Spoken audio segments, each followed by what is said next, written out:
Ton cerveau te fait croire que chaque choix que tu prends est le fruit d'une analyse froide et rationnelle. En réalité, il filtre l'information avant même que tu ne t'en aperçoives, ne te montrant que ce qui conforte déjà ton avis. Une étude classique a montré que des juges, pourtant formés à l'impartialité, rendaient des peines plus sévères quand le dossier présentait d'abord des éléments accusateurs, même si les preuves contraires étaient identiques. Imagine la scène. Tu es dans un supermarché. Tu hésites entre deux marques de café.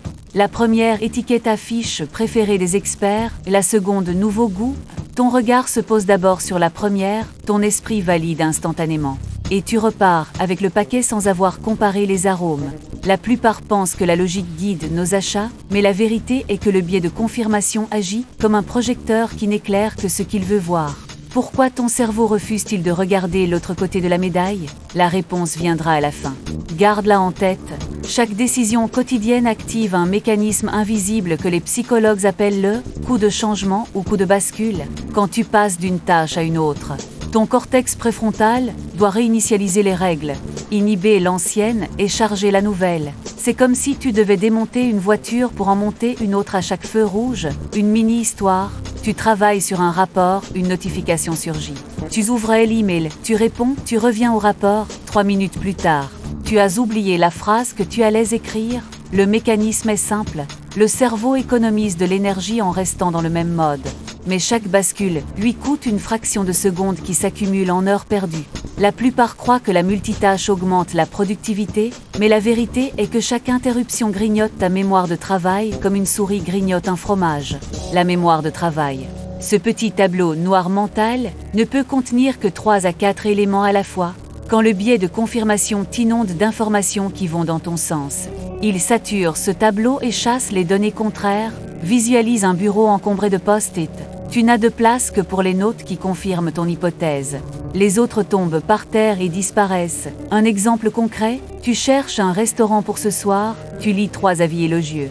Tu ignores les 2 critiques négatives, ton tableau mental affiche « excellent », tu réserves. Le soir venu, le service est lent. La nourriture tiède, le mécanisme, ton cerveau a filtré l'entrée pour protéger ton choix initial, économisant l'effort de réévaluer. La plupart pensent que plus d'informations améliorent la décision, mais la vérité est que l'excès d'informations congruentes aveugle. La fatigue attentionnelle. Ce voile qui s'abat après une longue journée de choix amplifie le biais. Quand tes ressources cognitives sont basses, le cerveau privilégie le chemin le plus court, valider ce qu'il connaît déjà.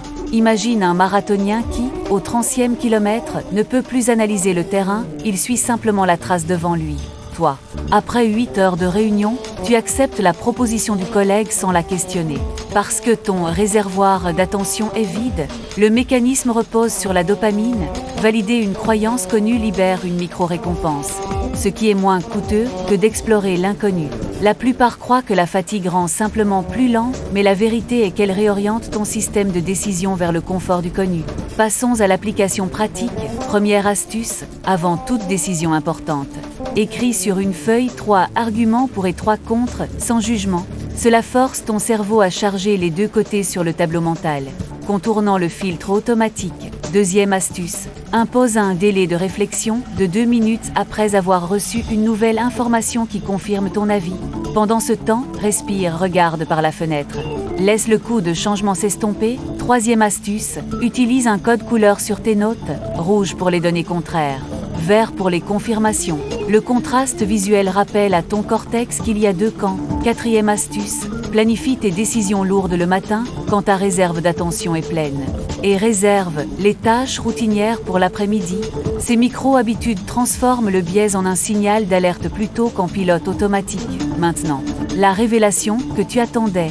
Pourquoi ton cerveau refuse-t-il de regarder l'autre côté de la médaille? Parce qu'il a évolué pour survivre, pas pour être objectif. Valider une hypothèse connue coûte moins d'énergie que d'en tester une nouvelle, et dans l'environnement ancestral. L'économie d'énergie signifiait la différence entre vie et mort. Aujourd'hui, ce même programme nous fait rater des opportunités, des relations, des vérités, en comprenant que le biais de confirmation, le coup de bascule, la limite de la mémoire de travail et la fatigue attentionnelle sont les 4 piliers d'un même système d'économie cognitive. Tu reprends le contrôle. Tu ne peux pas éteindre le programme, mais tu peux installer des points de contrôle conscients. Si cette perspective t'a éclairé, mets un j'aime, abonne-toi pour la suite, et dis-moi en commentaire quelle décision tu vas revoir demain.